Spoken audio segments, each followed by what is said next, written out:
91X. It is 91X. Tom Odell is here. Welcome Hello. to the fabulous world of Coachella. Thanks for having me. Have you been to this festival ever before this? This is my first time. It seemed, I'm quite in awe of the beauty that is the Coachella Festival. In the UK, we're used to mud, sort of maybe 4 inches of mud and rain, and some great bands, but the weather and the scenery is not the same. Have you played Reading, Leeds, all that stuff? I've done Glastonbury, and I've done most of the good ones in the UK. We're doing Isle of Wight this year, which is the first time we've done that. That's not far from your house, then. Not far. Not far. You could pretty much just skateboard down there. It's actually the closest festival that I've ever done to my house. Very nice. And when I was a kid, when I was about 12 years old, I remember climbing up this windmill. Do you know a windmill? Yeah. Yeah. We invented them. The Dutch didn't. Well, go ahead. Arguable. Yeah. We have a boatload of them out here in the desert. But yeah. So anyway, you climbed up the windmill. I climbed up the windmill, which is a big hill, and I looked out and I saw this festival, the Isle of Wight festival, and I used to dream of one day playing that. And now you get to play it. Yeah. Does it seem like a dream to you still? No, not really. It's life feels like a dream in general, to be honest with you, most of the time. When did you know you... those beers? Yeah, well, we'll let you have more of those. We'll keep talking. When did you know you had to do this?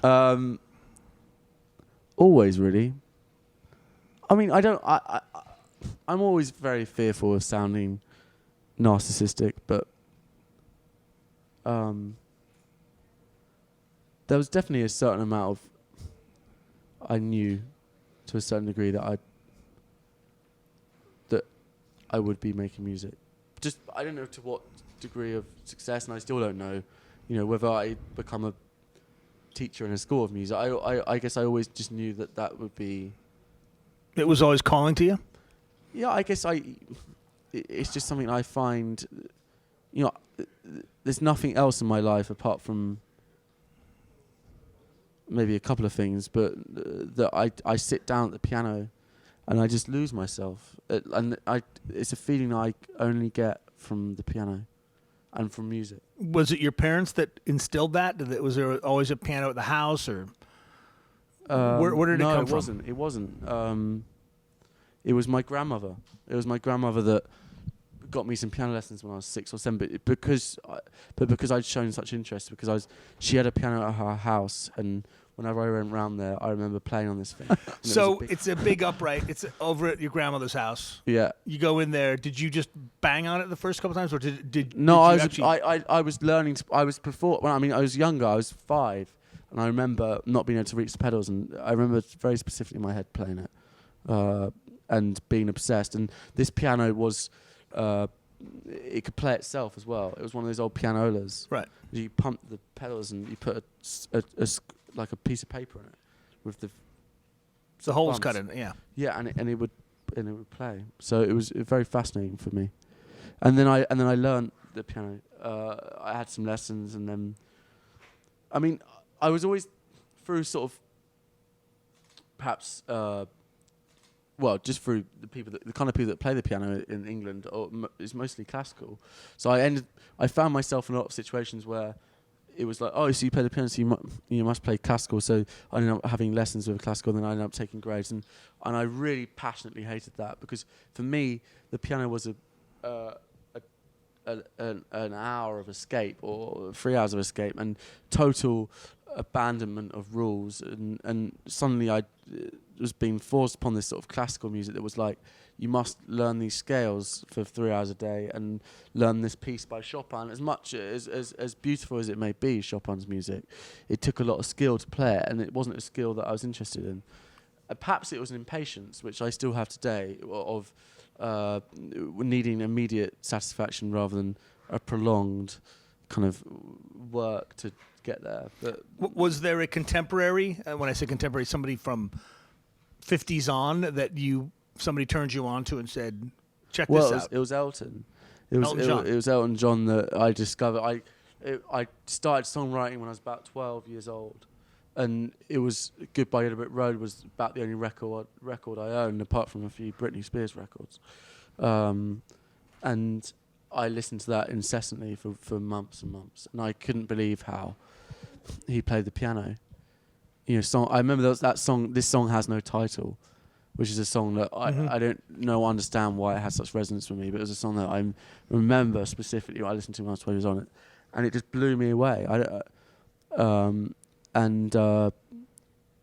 I knew that, and I was in awe of how he accompanied his voice, and so I started singing secretly and playing, and then songs came from that. Did you at that point know that he did not write the lyrics? No, I didn't know that actually.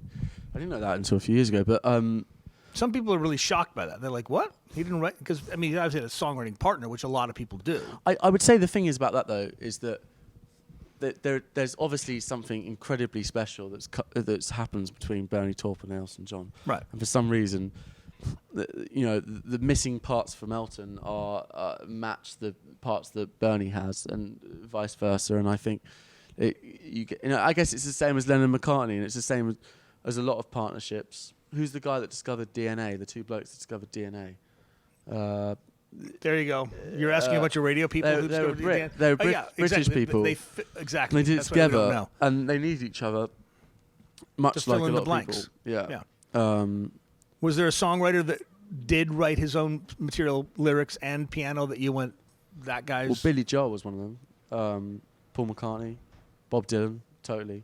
Right. I was always very into Arcade Fire. I like Wim Butler's lyrics. I think Alex Turner's a great writer from the Arctic Monkeys. Yeah, he's one of the best. It's kind of weird how it just in the amount of albums they put out, he's gone from being just this kind of like punk little snotty-nosed lad from the north to now he's like the Dylan of... I wouldn't go that far, but...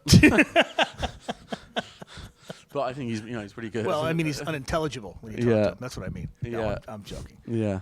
So what's going to be in the future for you? Would you like to collaborate with other people, or is this just you still escaping for 3 hours every day and just putting stuff out? Because at this point, you're not that old, and you've won awards. People have tuned into what you've been doing. Yeah, my success is relatively modest though compared to. I